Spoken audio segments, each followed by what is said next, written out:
Okay, so good day po my fellow taong bayan mga ka-Seymour. At ngayon po, pag-usapan lang natin yung latest development sa 2026 impeachment case ni Vice President Sara Duterte as of April 29, 2026 kung saan nagkaroon po ng impeachment hearing yung Committee on Justice House of Representatives.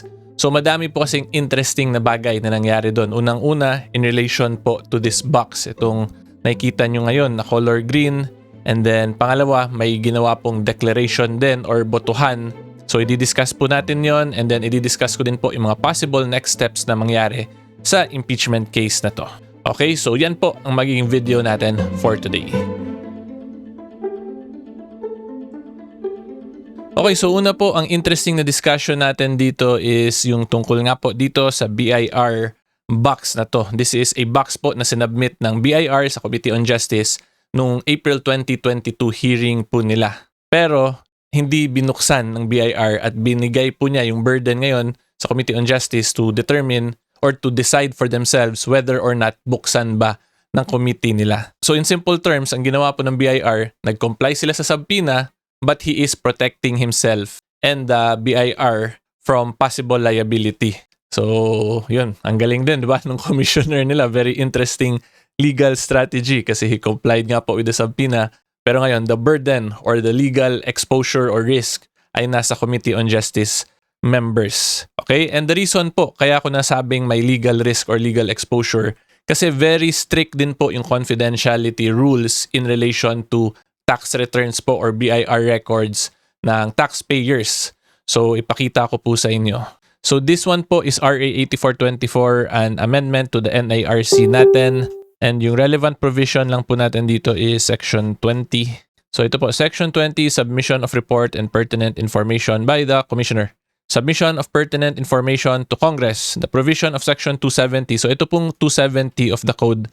Yung code po is NIRC, National Internal Revenue Code. Dito po nakalagay yung mga penal sanctions and penal provisions kung may gawin kayong illegal sa under the NIRC. Okay, so going back, ang nakalagay po dito, the Commissioner shall, upon request of Congress and in aid of legislation, furnish its appropriate committee pertinent information including but not limited to industry audits, collection performance data, status reports and criminal actions initiated, and taxpayers' returns. So ang maganda pong i-take note natin dito, the Commissioner, upon request ng Congress and in aid of legislation. So actually, in-explain din po to ng BIR Commissioner dun sa April 22 hearing nila. Pero mas i-further discuss ko lang po para maintindihan nyo talaga. So, ang nakalagay, in aid of legislation. Diba? And yung subject matter nga nung subpoena na yon is ito naman po, taxpayers' returns. And yung Committee of Congress only when sitting in executive session. So, diba? Very specific. Number 1, dapat in aid of legislation.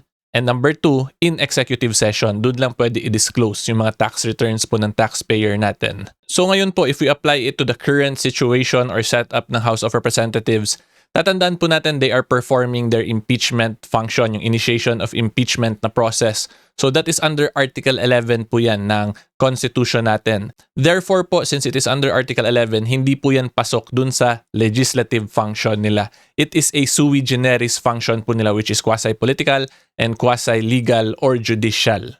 Okay, so in very simple terms po, it can be argued na hindi covered sa exemptions itong situation kung saan pwede po mag-divulge or disclose nung tax returns ng mga private individuals. Okay, so yan po ang very interesting na nangyari kasi after this one po, nag-discuss sila dito sa committee and then pinagbotohan nila to tapos yung majority decision ay not to open the box.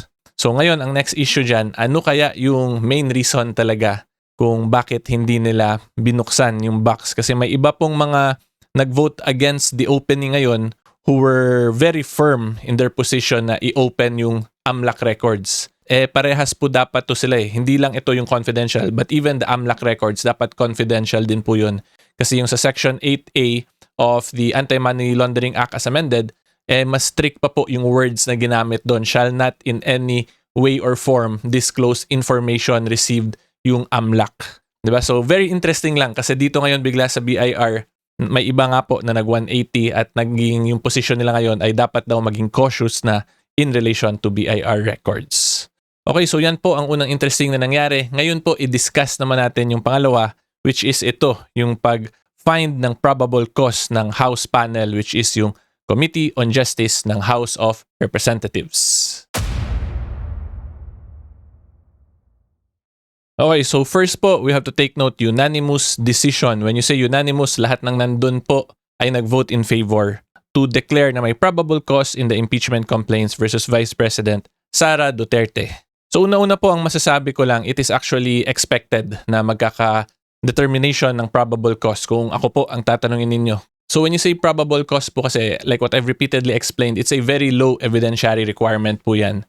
So ang definition po niyan, above mere suspicion lang. So kung yung unang reaction mo ay mukhang may nangyaring krimen at ito yung kriminal, tapos paakyatin mo lang po ng konti, baguhin mo lang konti yung findings mo, sabihin mo may krimen na nangyari at possibly guilty itong akusado na pinangalanan. That is probable cause. And you can establish that po by checking lang yung facts of the case, plus yung mga evidence na inattach and the testimonies of course of witness without the need for any expert witness po, confrontation of evidence. So, yun po, in simple terms, very low evidentiary requirement yan. So, ang pinaka-point ko lang po talaga dito, hindi po ako nagulat na na-find nila na may probable cause. Kasi matagal na pong may sufficient informed naman, ground, substance. So, there pa lang po that should have been sufficient to establish probable cause.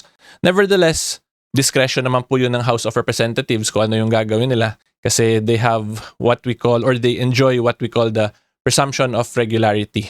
So interesting po to siya kasi may pending pa yan, di ba, na petition for certiorari ngayon si Vice President Sara Duterte. So kung manalo po si VP Sara dun sa Supreme Court case niya, posible lahat itong nangyari sa House of Representatives ay mapawalang bisa once ma-declare as unconstitutional yung pinaka-foundation niya, which is yung subpoena powers po ng House of Representatives. Pero at present, yun nga po, it enjoys presumption of regularity.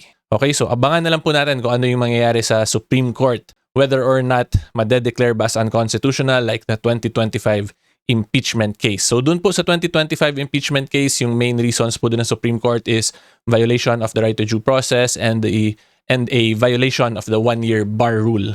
So dito yung final ni VP ngayon is to declare as unconstitutional yung subpoena rules ng House of Representatives. Okay, so yan po ang second na very interesting nangyari today. Pero despite it being interesting ay ako personally nga po ay hindi na nagulat. Okay, so ngayon po i-discuss ko naman ng mabilisan lang kung ano yung mga possible next steps since yung Committee on Justice ay na-establish or nagboto na may probable cause talaga.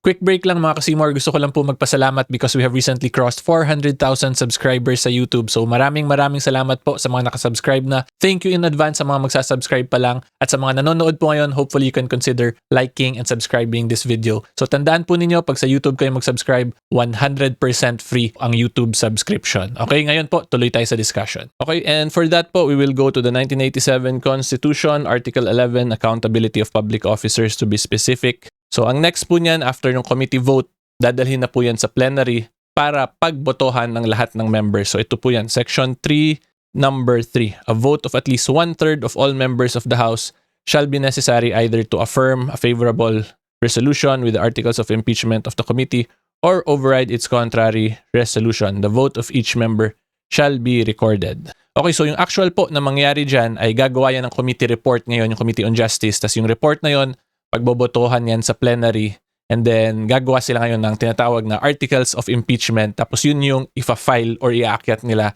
sa Senado. So yung articles of impeachment po, that is somewhat similar to a criminal information kung saan nandun na yung mga formal allegations talaga na parang kaso na po talaga, yung sa start na po talaga yung impeachment case proper niyan. Okay, so yan lang po yung pinaka-point niyan. And then of course, once ma-file yan doon, magsisimula na po yung Senate trial. Magko-convene po muna yung Senate as the Senate Impeachment Court, then the trial proper will proceed. So, in-emphasize ko lang din po yan kasi yung function ng Senate as a Senate Impeachment Trial Court, hindi din po yan legislative function, kundi under po yan dito sa Article 11, Accountability of Public Officers na provision. So, I'm just emphasizing this kasi based on my experience the last 2 days po as the spokesperson of Attorney Man Scarpio, based sa mga tinanong sa akin paulit-ulit na mga interviewers, sa mga host po ng mga programs, ang napansin ko ay madaming misconception kasi at mga mixing and matching. Kaya ngayon mas ina-emphasize ko step by step para hindi po talaga tayo maligaw kung ano na yung nangyayari dito sa impeachment. Okay, so yan po ang mga possible next na mangyari dito sa impeachment ni VP Sara. So ang pinaka-next po na abangan na lang natin ay yung boto sa plenary. Kung whether or not makakakuha ba ng 1/3 vote ang mga in favor to impeach VP Sara Duterte. Okay, so hopefully klaro po yan. If you like more legal videos and current events, subscribe lang po kayo sa channel ko. And until next time, see you all po. Bye-bye!